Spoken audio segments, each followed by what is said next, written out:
क्या कभी सोचा है कि शेयर बाजार की अपनी एक खुफिया भाषा होती है? एक ऐसी भाषा जो हमें चार्ट्स पर दिखने वाली इन छोटी छोटी मोमबत्तियों यानी कैंडल्स के जरिए बाजार की पूरी कहानी बताती है।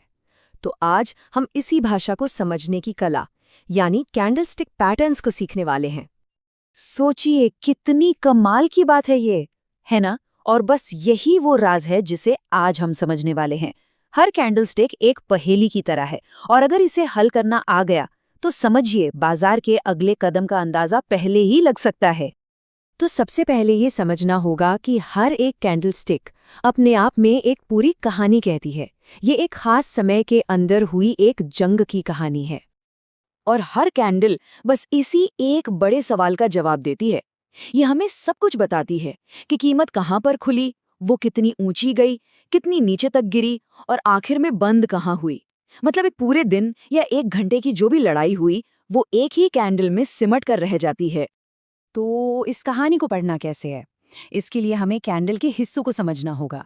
जैसे किसी भी भाषा के लिए उसके अक्षर सीखने पड़ते हैं ना, बिल्कुल वैसे ही कैंडलस्टिक के लिए उसकी पार्ट्स को जानना बहुत जरूरी है। बॉडी जो है ना, वो कैंडल की कहानी का समझिए दिल है। जितनी लंबी बॉडी होगी उसका मतलब है कि ट्रेंड उतना ही मजबूत था।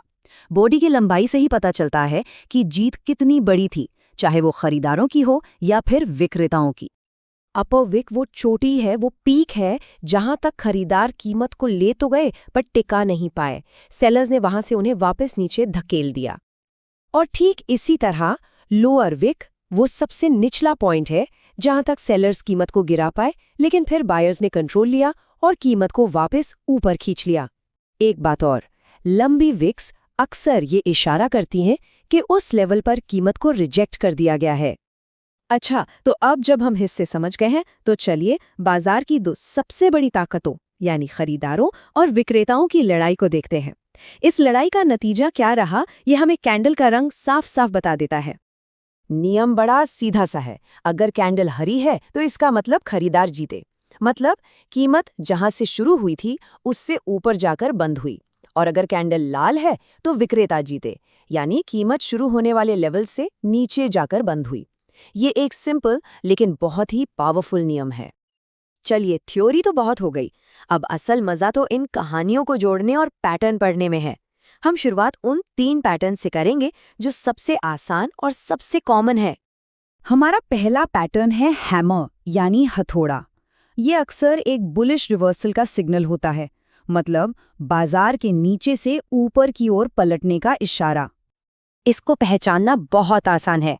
ऊपर की तरफ एक छोटी सी बॉडी और नीचे एक लंबी पूंछ जो देखने में बिल्कुल एक हथौड़े की तरह लगती है।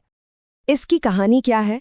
कहानी ये है कि गिरावट के दौरान सेलर्स ने कीमत को और नीचे ले जाने की पूरी कोशिश की, लेकिन बायर्स ने एक जोरदार वापसी की और कीमत को वापस ऊपर ले जाकर बंद कर दिया। ये अक्सर एक डाउन ट्रेंड के खत्म होने का संकेत होता है। हमारा दूसरा पैटर्न हैमर का ठीक उल्टा है, शूटिंग स्टार। ये एक बेरिश रिवर्सल का संकेत है जो ये बताता है कि बाजार ऊपर से नीचे की ओर पलट सकता है। अब इसकी बनावट देखिए, ये बिल्कुल उल्टे हथौड़े जैसा है। एक छोटी बॉडी नीचे की तरफ और एक लंबी विक ऊपर की तरफ। तो इसकी कहानी ये है कि तेजी के दौरान खरीदारों ने कीमत को और ऊपर ले जाने की कोशिश की, लेकिन उस ऊंचे लेवल पर विक्रेताओं का दबाव इतना ज्यादा था कि उन्होंने खरीदारों को पूरी तरह से हरा दिया। ये एक सिग्नल है कि अपट्रेंड अब कमजोर पड़ रहा है। और हमारा तीसरा और काफी दिलचस्प पैटर्न है डोजी। ये पैटर्न बाजार में कंफ्यूजन या अनिर्णय का एक बहुत बड़ा संकेत होता है। डोजी की सबसे खास पहचान है उसकी बॉडी का लगभग गायब हो जाना। ये एक प्लस के निशान जैसा दिखता है, जिसका सीधा मतलब है कि कीमत जहां से शुरू हुई थी लगभग वहीं पर आकर बंद हो गई। इसकी कहानी है कि पूरे समय खरीदारों और विक्रेताओं के बीच जबरदस्त लड़ाई चली, लेकिन आखिर में कोई भी नहीं जीता। मैच ड्रॉ हो गया। ये बराबरी का पल, ये अनिश्चितता अक्सर इस बात का संकेत देती है कि मौजूदा ट्रेंड अब बदलने वाला है। अच्छा, अब हम कुछ पैटर्न पहचानने लगे हैं, लेकिन यहीं पर एक बहुत जरूरी बात याद रखनी है। ये पैटर्न सिर्फ सुराग हैं, कोई गारंटी नहीं।